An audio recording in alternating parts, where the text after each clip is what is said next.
नमस्कार. मी महादेव नकुळ परब, राहणार सासवली, तालुका दोडामार्ग.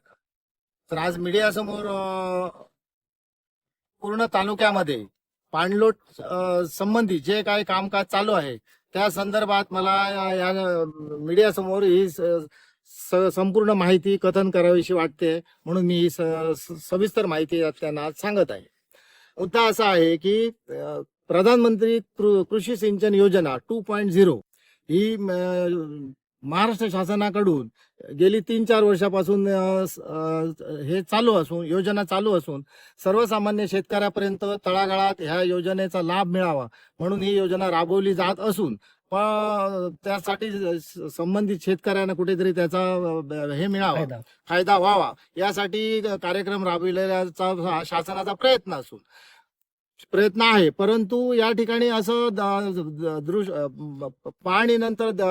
नजरेस सापडते की बऱ्याच ठिकाणी जे काही बंधारे वगैरे जे लाभ क्षेत्रासाठी बांधलेले आहेत ते चुकीच्या पद्धतीने बांधलेले असून त्या ठिकाणी मोठ्या प्रमाणात लाखो रुपयांचा भ्रष्टाचार झालेला निदर्शनास येत असून त्यासाठी मी माहिती अधिकाराखाली गेल्या 23/1/26 रोजी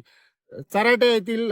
त्यांच्या कार्यालयात रीतसर अर्ज दिलेला होता तिलारी प्रकल्पाकडे. तर त्या जलसंधारण विभागाने मला त्या संदर्भात कुठलंही पत्र परत न पाठवता आज मितीस कुठलीही माहिती उपलब्ध करून दिलेली नाही. त्यानंतर मी गेल्या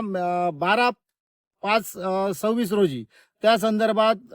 अपिलीय अधिकारी त्यांचे रत्नागिरी येथे असल्याचे समजल्यानंतर त्या ठिकाणी पण मी माझा प्रथम अपिलीय अर्ज दाखल केलेला असून त्या संदर्भातली सुनावणी आज मितीस त्या लोकांनी लावलेली नसून कोणताही पत्रव्यवहार ते लोक करत नाही. जिल्हा परिषद सिंधुदुर्गमध्ये आत्मा विभागाकडे पण मी जवळजवळ 3 ते 4 वेळा जाऊन पाठपुरावा केला असता ते तिथला कार्यालयाचे कर्मचारी कोणताही त्याला रिस्पॉन्स देत नसून काही माहिती देण्यास ते काही माहिती देत नाही. तदनंतर प्रत्येक वेळी ह्या लोकांना जर मोबाईल नंबरवरती कॉन्टॅक्ट केला असता कधी उचलला कधी नाही उचलला काहीतरी धातूरमातूर कारण देऊन या ठिकाणी ते लोक आपला हे केलेल्या भ्रष्टाचाराला दाबण्याचा प्रयत्न करीत असून यामध्ये बरेच वरिष्ठ अधिकारी सुद्धा सामील असून जे पाणलोट कामासंदर्भात जी समिती गठीत केलेली आहे त्या समितीच्या कामकाजावर कोणाचंही नियंत्रण नसून या ठिकाणी त्या सचिव किंवा पाणलोटचे जे अध्यक्ष असतील आणि जी काही कमिटी असेल त्या लोकांनी कुठल्या पद्धतीने कामं केली आहेत आणि लाभार्थ्यांना कोणता लाभ दिला याचा काही हे इथे मिळत नसून त्या संपूर्ण प्रकरणाची आपल्या माध्यमातून कुठून तरी व्यवस्थित चौकशी होऊन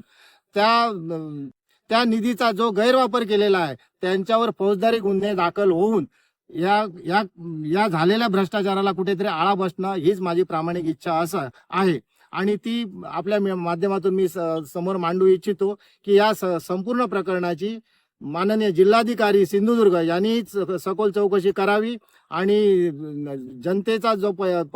जनतेला मिळणारा जो